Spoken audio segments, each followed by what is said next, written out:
Hello, audience and subscriber. ভটিয়াঘাটা থানা সুন্দরমহল বাজারে বিশাল carrom board tournament. এই টুর্নামেন্টে অংশগ্রহণ করেছেন বাংলাদেশের খ্যাতিমান প্লেয়াররা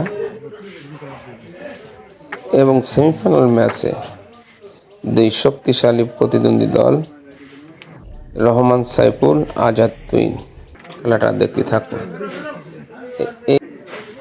যে প্লেয়ারটি খেলা করতেছেন এই সেই চান্নার রহমান।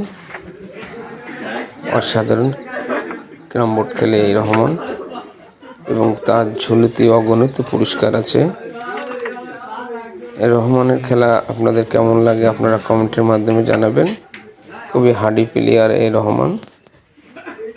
তার বিপক্ষ আছে আর একটি